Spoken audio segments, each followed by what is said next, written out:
ఓం సాయిరామ్ శ్రీమాత్రే నమః.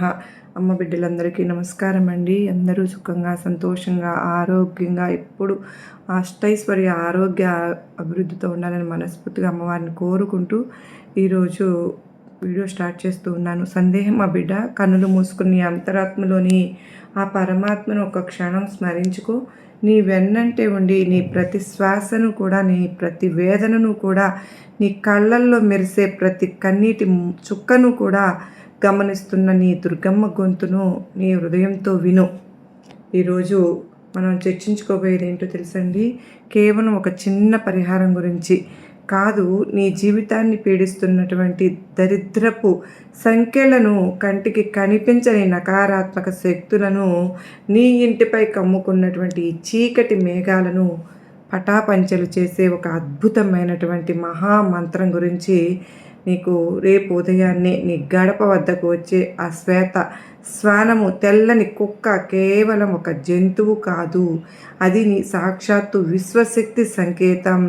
ఆ జీవికి నువ్వు పెట్టే ఒక్క రొట్టె ముక్క నీ జాతక చక్రంపై ఉన్నటువంటి గ్రహదోషాలను, నీ ఇంటిపై ఉన్న దిష్టిని ఎలా భస్మం చేస్తుందో, ఆ చిన్న పని నీ జీవితాన్ని ఎంతటి సువర్ణమయమైన మార్గంలోకి తీసుకువెళ్తుందో వివరించడానికే నేను ఈరోజు నీ ముందు నిలిచాను. నీ కష్టాలన్నీ తొలగిపోయి నీ కుటుంబం సుఖశాంతులతో వర్ధిల్లాలి అంటే కనుక ఈ దివ్య ప్రయాణంలో నీవు పొందబోయే జ్ఞానం నీకు ఒక దిక్సూచిలాగా మారుతుంది. రండి, నా దుర్గమ్మ దివ్య లీలలు అమ్మ సన్నిధి ఛానల్లోని ఈ ఆధ్యాత్మిక ప్రవాహంలోకి మీకు నిజంగా ధన్యవాదాలండి. మీరు ఇప్పుడు దివ్య జ్ఞాన మార్గంలోకి అడుగు వేస్తూ ఉన్నారు. నిజంగా ఆ తల్లి కరుణ మనందరిపైన కురవాలని చెప్పి మీ అందరి తరపున నేను కూడా కోరుకుంటూ ఉన్నాను ఫ్రెండ్స్.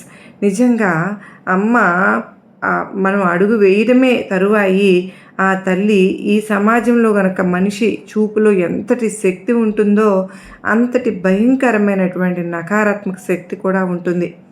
ఇతరుల ఈర్ష్య, అసూయతో కూడినటువంటి ఆలోచనలు నీ ఇంటిపై పడినప్పుడు నీ ఆర్థిక పరిస్థితి, ఆరోగ్య పరిస్థితి అకస్మాత్తుగా క్షీణిస్తూ ఉంటాయి. దీన్నే మన పూర్వీకులు నజర్ అని, దిష్టి అని పిలిచారు. ఈ ప్రతికూలతను పారద్రోలడానికి శాస్త్రం చెప్పినటువంటి ఏకైక మార్గం పరోపకారం. రేపు ఆ కుక్కకు రొట్టె పెట్టడం అనేది కేవలం దానం కాదు, అది నీ ఇంటిని ఆకర్షించే ఒక ఆధ్యాత్మిక కవచం. నీవు ఎంతో శ్రమపడి నిర్మించుకున్నటువంటి నీ కుటుంబాన్ని అపవిత్రమైన చూపుల నుండి కాపాడుకోవడానికి ఇదే సులువైన మార్గం. నీవు ఆహారం పెడుతూ ఉన్నప్పుడు నీ మనసులో ఆ దృష్టి దోషాలు కరిగిపోవాలని కోరుకో. నీ సంకల్పం దృఢంగా ఉంటే ఆ చిన్న సాయం నీ ఇంటిని ఒక పవిత్ర క్షేత్రంగా మారుస్తుంది. తెల్లని రంగు సాత్వికతకు, శాంతికి, స్వచ్ఛతకు ప్రతీక. పరమాత్మ ఎప్పుడూ తెల్లని రంగులో, స్వచ్ఛమైన రూపంలోనే భక్తులకు దర్శనమిస్తారు. రేపు నీ ఇంటి గడప ముందుకు వచ్చే తెల్లని శునకం నీ గృహంలో ఉన్న అశాంతిని హరించి కొత్త ఆశలను, సౌభాగ్యాన్ని తీసుకురావడానికి వస్తోంది. ఆ జీవిని చూసి భయపడడం, తరిమి కొట్టడం వంటి పొరపాట్లు చేయకు. అది నీకు రాబోయే మంచి కాలానికి ఒక చిహ్నం. అది నీ గడపపై కాలు మోపడము అంటే నీ ఇంటిపై ఉన్న చెడు శక్తులు తొలగిపోవడానికి కాలం అనుకూలించిందని అర్థం చేసుకో. ఆ శుభగడియలో నువ్వు చేసే పుణ్యకార్యం నీ జీవితంలో ఒక కొత్త వెలుగుకు నాంది పలుకుతుంది. నీవు ఆ జీవిని చూసి చిరునవ్వుతో ఆహారం పెడితే నీ కుటుంబంలో చిరకాలంగా ఉన్నటువంటి సమస్యలు ఒక్కసారిగా కరిగిపోవడం నువ్వు స్వయంగా గమనిస్తూ ఉంటావు. శాస్త్రాలు చెబుతూ ఉన్నాయి, ఆకలితో ఉన్న ప్రాణికి పట్టెడు అన్నం పెట్టడం కంటే గొప్ప ధర్మం ఈ భూమిపై మరొకటి లేదని. నువ్వు చేసే ఈ చిన్ని సాయం రకరకాల హోమాలు చేసినంత ఫలితాన్ని నీకు ఇస్తుంది. ఆ జీవి ఆకలి తీరినప్పుడు అది ఇచ్చే ఆ తృప్తి దైవానికి నువ్వు సమర్పించే నైవేద్యంతోనే సమానం. ఆ తృప్తి నీ ఇంట్లో ప్రశాంతతను, ఆనందాన్ని నింపుతుంది. నీ ఇంట్లో జరుగుతున్న గొడవలు, ఆర్థిక సమస్యలు ఆ ఒక్క రొట్టె ముక్కతో శాంతించే అద్భుతం నీ కళ్ళ ముందే జరుగుతుంది. ఆకలితో ఉన్న జీవికి పెట్టే ప్రతి ముద్ద నీ పాపాలను కడిగివేసే గంగాజలం వంటిది. దీన్ని తేలికగా చూడకు బిడ్డ. అది నీ ఆత్మకు శుద్ధి చేసుకునే అద్భుత అవకాశం. నీ చేతితో నువ్వు ఇచ్చే ఆహారం ఆ జీవి ప్రాణాన్ని నిలబెడుతుంది. ఆ పుణ్యం నీ తరతరాలను కాపాడుతుంది. నీ పూర్వకర్మల వల్ల నీకు వచ్చే కష్టాలను తొలగించడానికి దేవుడు ఇటువంటి అవకాశాలను నీకు ఇస్తాడు. నీ ఇంటిలోకి వచ్చే అతిథిని నువ్వు చేసే ఆదరణ నీ పాపాలను కడిగివేసే ఒక పవిత్ర స్నానం వంటిది. ఈరోజు నువ్వు చేసే ఈ చిన్ని సాయమే రేపటి నీ కర్మ ఫలితాన్ని మార్చివేస్తుంది. నువ్వు కష్టాల్లో ఉన్నావు అంటే నీకు పరోపకారం చేసే అవకాశం లభించడం లేదని అర్థం. ఇప్పుడు ఆ అవకాశం నీ గుమ్మం వద్దకే వచ్చింది. దాన్ని సద్వినియోగం చేసుకో. నీవు ఈ పనిని ప్రేమతో మొదలు పెడితే నీ కర్మచక్రం తిరిగిపోతుంది. నీ అదృష్టం మారిపోతుంది. నీ బాధలు తొలగిపోతాయి. కర్మ అంటే ఏదో బయట జరిగేది కాదు. నీవు చేసే ప్రతి చిన్న మంచి పనిని నీ భవిష్యత్తును నిర్ణయిస్తుంది. రేపటి ఆ కార్యం నీ కర్మలను శుద్ధి చేసే ఒక దివ్య సోపానం. దుర్గమ్మగా నేను నీకు చెప్పే 2 ప్రధానమైన మాటలు చెప్తూ ఉన్నాను. శ్రద్ధగా ఉండు. ఓర్పుగా ఉంటే ఆ కుక్కకు ఆహారం పెట్టగలిగితే ఫలితం కోసం సహనంతో ఎదురు చూస్తే నీ నిరీక్షణ వృధా కాదు అని. నీ ఇంట్లో ప్రశాంతత నెలకొనడం నువ్వు స్వయంగా గమనిస్తావు.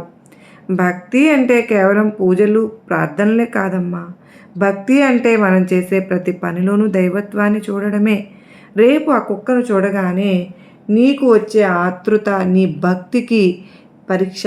ఎంతో నిశ్చలమైన మనసుతో ఓపికగా దానికి ఆహారం అందించు. భక్తిలో ఓపిక చాలా ముఖ్యం. ఆ ఓపిక నీ జీవితంలోని కష్టాల కాలపరిమితిని కూడా తగ్గించేస్తుంది. నన్ను నమ్ము. నీ ఓపికే నీకు విజయాన్ని ప్రసాదిస్తుంది. నేను నీతో ఉన్నప్పుడు కుక్కలకు పక్షులకు ఎంతో ప్రేమతో ఆహారం పెడుతూ ఉంటే చూసి మురిసిపోతాను. వాటిలో నాకు నా బిడ్డలే కనిపిస్తారు. నువ్వు రేపు ఈ పని చేస్తూ ఉన్నప్పుడు నీ దుర్గమ్మను నేను నీ పక్కనే ఉండి నిన్ను ఆశీర్వదిస్తున్నానని గమనించు. నువ్వు పెట్టే రొట్టె ముక్కలో నా అనుగ్రహం ఉంటుంది. నేను ఎలాగైతే నీ కష్టాలను తీర్చాలని నీ ఇంటి దాకా వచ్చి ఇవన్నీ చెప్తూ ఉన్నాను, అదేవిధంగా కాపాడే శక్తి నా కార్యం ద్వారా నీకు లభిస్తుంది. నువ్వు నా బిడ్డవు. నీ ఇంటికి నేను కాపలాగా ఉంటాను. నాపై నమ్మకం ఉంచి నీ గడప వద్దకు వచ్చిన అతిథిని ప్రేమతో స్వీకరించు. నీవు ఏ స్థితిలో ఉన్నా నీ వెనుక నేనే ఉన్నాను. ఇంటి నిర్మాణంలో లోపాలు ఉండవచ్చు, కానీ దైవ అనుగ్రహం ఆ లోపాలను కప్పివేస్తుంది. ఆ కుక్కకు ఆహారం పెట్టడం ద్వారా ఉత్పన్నమయ్యే సాత్విక ప్రకంపనలు నీ ఇంటి మూలల్లో ఉన్న నెగిటివ్ ఎనర్జీని నిర్మూలిస్తాయి. ఎంతోమంది భక్తులు ఇంటి దోషాల కోసం లక్షలు ఖర్చు పెడుతూ ఉంటారు, కానీ ఆ దోషాలు కేవలం ఒక చిన్న పరోపకారంతో పోతాయని తెలియదు. రేపు నువ్వు చేసే ఈ సాయం నీ ఇంటి వాస్తును కూడా శుభప్రదంగా మారుస్తుంది. నీ ఇంట్లో ఉండే అశాంతి, వాస్తు దోషాల వల్ల వచ్చే ఇబ్బందులు ఆ ఒక్క పరికారంతో పటాపంచలైపోతాయి. అవి కేవలం మాటలు కాదు తల్లి, నా అనుభవపూర్వకమైన సత్యం. నీ ఇల్లు ఒక ప్రశాంతమైన నిలయంగా మారుతుంది. జంతువులకు భాష తెలియదు, కానీ ప్రేమాభిమానాలు బాగా తెలుసు. నువ్వు పెట్టే రొట్టెలో నీ ప్రేమ ఉంటే అది నీ ఇంటికి ఒక రక్షణ కవచంలాగా మారుతుంది. ప్రేమతో చేసిన పనికి దైవానుగ్రహం తప్పకుండా లభిస్తుంది. అది నీ కళ్ళల్లోకి చూస్తూ ఉంటే అందులో నీకు పరమాత్మ కనిపిస్తారు. ఆ పవిత్రమైన బంధం నీ కుటుంబంతో ఆనందాన్ని నింపుతుంది. నీవు ప్రేమను ఇస్తే విశ్వం నీకు ప్రేమను వెనక్కి ఇస్తుంది. ఈ అద్భుతమైన అనుభవాన్ని నీవు పొందుతావు. నీ కుటుంబ సభ్యులు కూడా ఆనందం చూస్తారు. ప్రేమ ఉన్న చోట అశాంతి ఉండదు. ప్రేమ ఉన్న చోట దైవం మనసు ఎందుకు అశాంతిగా ఉంటుందో తెలియదు. ఇల్లు ఎందుకు అశాంతిగా ఉంటుందో అర్థం కాదు. కారణం నీ పరిసరాల్లో ఉన్న ప్రతికూలత. రేపు ఆ తెల్లని సునకానికి రొట్టె పెట్టి నీ మనసును ప్రశాంతంగా ఉంచుకో. దుర్గమ్మ నామాన్ని కానీ సాయి నామాన్ని కానీ జపించుకో. అప్పుడు చూస్తావు నువ్వు అద్భుతం. నిజంగా బాబావారు కూడా అలాగే పెట్టారు కదండి. షిరిడీలో ద్వారకామాయిలో అలాగే ఎంతో ఆతృతగా వచ్చిన కుక్కకు అప్పటికప్పుడు లక్ష్మీబాయి చేత వండించి తీసుకొచ్చి ఆ కుక్కకు వేస్తే లక్ష్మీబాయి గారు అడుగుతారు, బాబా నీకోసం నేను కష్టపడి తీస్తే నువ్వు కుక్కకు వేసావేంటి అని. నిజంగా పరమాత్మ తత్వం అలాగే ఉంటుందండి. అమ్మా లక్ష్మి, నువ్వు నా ఆకలిని చూస్తున్నావు కానీ అది మాట్లాడలేదమ్మా, దానికి ఆకలి ఉంటుంది అని చెప్పి బాబావారు ఎంతో గొప్ప నీతిని తెలియజేశారు. మరలా అమ్మవారు కూడా మనకు ఈరోజు ఈ విషయం గురించి చెప్తూ ఉన్నారు కనుక ప్రస్తావన వచ్చింది. నిజంగా ఎవరు చెప్పినా ఒకటేనండి. అమ్మవారు చెప్పినా, బాబావారు చెప్పినా దానిలో ఉన్న పరమార్థాన్ని మనం గ్రహించగలగాలి. నిజంగా నీవు ఎప్పుడైతే ఇతరులకు, మూగజీవులకు సహాయం చేస్తూ ఉంటావో నీ మనసులో ఉన్న అశాంతి మంచులాగా కరిగిపోతుంది. ఇదేనమ్మా నీ దుర్గమ్మ కానీ నీ బాబా కానీ ఇచ్చే మంత్రం ఇదే. నీ విజయానికి మార్గం నీవు నిరంతరం నన్ను స్మరిస్తూ ఈ చిన్న పని చేస్తే నీ మనసులోని గందరగోళం పూర్తిగా తొలగిపోతుంది. ఏదైనా అపాయం జరుగుతుందేమో అన్న భయం నిన్ను పీడిస్తూ ఉంటే నా నామాన్ని స్మరించు. ఆ కుక్కకు రొట్టె ముక్క పెట్టు. నీ భయం భక్తిగా మారుతుంది. నీ అపాయం సుఖంగా మారుతుంది. దుర్గమ్మ నీ పక్కనే ఉన్నప్పుడు నీకేం భయం బిడ్డ? రేపటి నుండి నీలో ఒక కొత్త ధైర్యం, కొత్త శక్తి ప్రవేశిస్తాయి. ఆ కుక్కకు పెట్టిన క్షణం నుంచి కూడా నీపై ఉన్నటువంటి ప్రతికూల శక్తుల ప్రభావం తగ్గిపోవడం నీవు స్వయంగా చూస్తావు. నీ ధైర్యమే నీ ఆయుధం, నీ భక్తే నీ కవచం. దేవుడు నీకు ఇచ్చిన దానిలో చిన్న భాగాన్ని మూగజీవులకు పంచడం అంటే నీవు దైవంతో ఒప్పందం చేసుకుంటున్నావు. నా కుటుంబం, నా ఇల్లు క్షేమంగా చూడు అని ఆ కృతజ్ఞతకు దేవుడు ఎప్పుడు వెన్నుచూపడు. నీకు ఉన్న దానిని ఇతరులకు పంచిపెట్టడం వలన, పంచుకోవడం వలన అంటే నీకు ఇంకా ఎక్కువ ఇవ్వమని దైవాన్ని కోరడమే. రేపటి ఈ చిన్న దానం నీ జీవితాంతం నీకు రక్షణగా ఉంటుంది. ఐశ్వర్యం నీ ఇంటికి పరుగులు తీస్తుంది. నీవు దేవుడికి ఇచ్చే ప్రతి చిన్న కృతజ్ఞత నీకు 100 రెట్లు దీవెనలుగా అందుతాయి. తల్లి, సమయం మళ్ళీ రాదమ్మా. రేపు ఉదయం ఈ అవకాశం నీకు వస్తుంది. దాన్ని వదులుకుంటే మరొక ఆటంకం ఎదురు కావచ్చు. నీ అదృష్టాన్ని నీవే రక్షించుకోవాలి. నీవు చేసే ఆ చిన్న సాయమే నీ భవిష్యత్తును తీర్చిదిద్దుతుంది.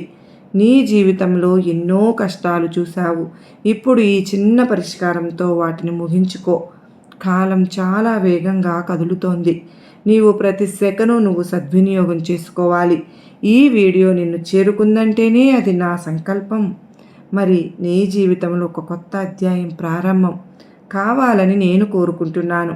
ఈ పరిహారాన్ని ఆచరించి ఆ మార్పును నీవు స్వయంగా అనుభవించు. నీవు నా బిడ్డవు. నీకు మేలు జరగాలని నేను కోరుకోకుండా ఉంటానా చెప్పు? నీవు దైవ సంకల్పానికి తల వంచి ఈ మార్గంలో నడిస్తే నీ గమ్యం శుభప్రదం అవుతుంది. అహింస, కరుణ, దయ ఇవే మోక్షానికి మార్గాలు. ఆ కుక్కకు సేవ చేయడం ద్వారా నువ్వు సాత్విక మార్గంలో ప్రయాణిస్తూ ఉన్నావు. నీ గమ్యం అమ్మవారి పాదాలే. రేపు నువ్వు చేసే ఆ దివ్య కార్యం నీలో ఉన్న కరుణను బయటకు తీస్తుంది. ఇదే అసలైన భక్తి. నీవు దైవం వైపు అడుగులు వేయడం మొదలుపెట్టావుగా. రొట్టె పెడుతూ ఉన్నప్పుడు శ్రీమాత్రే అని నమః అని కానీ, ఓం సాయిరామ్ కానీ అనుకో.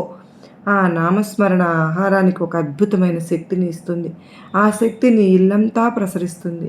నా నామంలో ఎంతో శక్తి ఉంది. ఆ శక్తిని ఈ చిన్న సాయంతో జోడించు. నీవు చేసే ప్రతి పనిలోనూ నా నామాన్ని స్మరిస్తే నీవు ఎప్పటికీ ఓడిపోవు. నువ్వు ధర్మం వైపు అడుగులు వేసినప్పుడు నీ దుర్గమ్మ కానీ, బాబా కానీ 1000 రెట్లు నీకు రక్షణగా ఉంటారు. ఈ పరిహారం తర్వాత నీ ఇంట్లో ప్రశాంతత నెలకొంటుంది. నా మాట నమ్ము. నీవు ఏ స్థితిలో ఉన్నా నా బిడ్డవు కనుకనే నేను నీ వెంటే ఉంటాను. నా వాగ్దానం ఎప్పుడూ నెరవేరుతుంది. నీవు చేసే దానానికి ఆశించని ఫలితం తప్పకుండా దక్కుతుంది. నీ కష్టాలు తీరగడమే కాకుండా ఇంట్లో ఆరోగ్యం, ఐశ్వర్యం వెల్లివిరియడం మొదలవుతుంది. నాపై నమ్మకం ఉంచు. నీకు మేలు జరుగుతుంది. నీ నమ్మకమే నీకు శ్రీరామ రక్ష. ఫలితం దైవం ఇస్తారు. నీవు కేవలం ప్రయత్నం చేయంతే. నా మాటలు నీకు హృదయపూర్వకంగా అర్థమయ్యాయని, గొప్ప నమ్మకాన్ని, ధైర్యాన్ని కలిగించాయని నేను కూడా భావిస్తూ ఉన్నాను. నీ జీవితంలో కష్టాలన్నీ తొలగిపోవాలని, సుఖశాంతులు కలగాలని నిన్ను ఆశీర్వదిస్తున్నాను. రేపే నువ్వు చేసే ఆ పుణ్యకార్యం నీ జీవితంలో వెలుగులను నింపాలని నా ఆశీస్సులు. నీకు విజయం సాధిస్తావు తల్లి. ఇక బయలుదేరు. రేపు ఆ శుభకార్యాన్ని నిర్వహించు. నీకు నా ఆశీర్వాదాలు ఇస్తున్నాను. సర్వేజన సుఖినో.